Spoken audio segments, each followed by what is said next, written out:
ఈరోజు టిఫిన్కి వచ్చేసి సేమియా ఉప్మా చేస్తున్నాను. దానికోసం బాండి పెట్టుకొని కొంచెం ఆయిల్ వేసుకొని సేమియా వేయించుకుంటున్నాను. అలాగే ముందుగా క్యారెట్, ఉల్లిపాయ, పచ్చిమిర్చి కట్ చేసి పెట్టుకున్నాను. ఇంకా పల్లీలు, జీడిపప్పు పక్కన పెట్టుకున్నాను. సేమియా ఈ విధంగా ఫ్రై చేసి పెట్టుకున్నాను.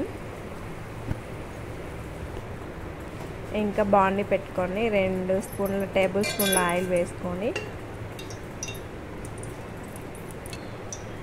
ఇప్పుడు పోపు కోసం జీలకర్ర, ఆవాలు, పచ్చిశనగపప్పు వేసుకున్నాను. ఇవి బాగా ఫ్రై అయిన తర్వాత ఉల్లిపాయ, పచ్చిమిర్చి వేసుకుంటున్నాను.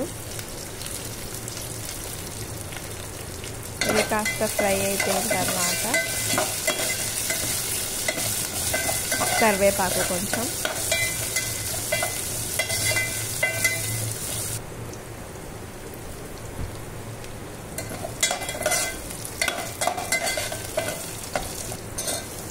ఇప్పుడు క్యారెట్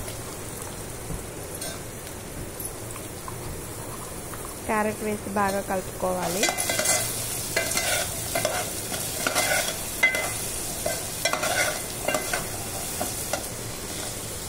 ఇప్పుడు పల్లీలు, జీడిపప్పు వేసి బాగా వేయించుకుందాం. అలాగే కొంచెం ఉప్పు వేసాను. వేసి బాగా మగ్గనివ్వాలి. ఉప్పు మొత్తం అన్నిటికీ సరిపడేలా కలుపుకోవాలి.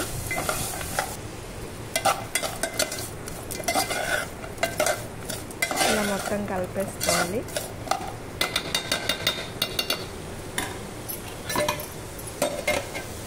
కాసేపు మూత పెట్టి మగ్గించుకుందాం.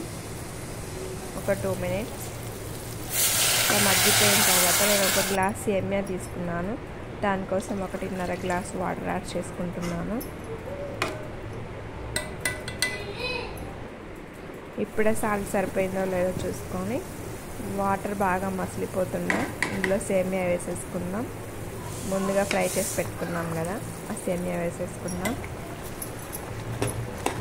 వేసి బాగా కలిపించేసుకుందాం.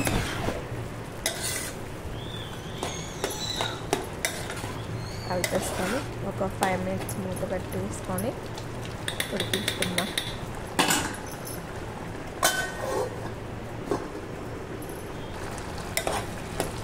ఈ విధంగా ఉడికింది.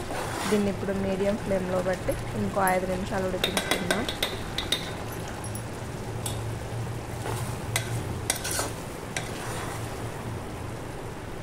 వాటర్ అయితే కరెక్ట్గా సరిపోయింది.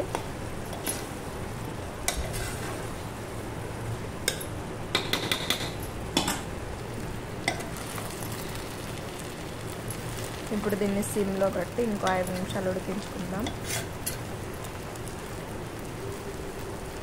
చూడండి ఉడికిపోయింది.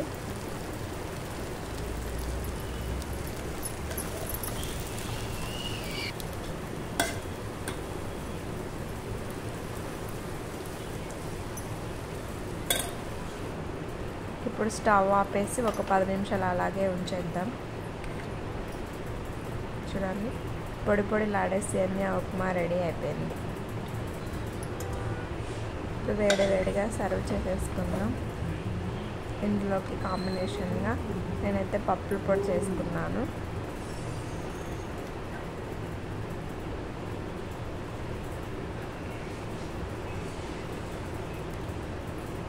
వేడి సేమియా ఉప్మా, పప్పుల పొడి రెడీ.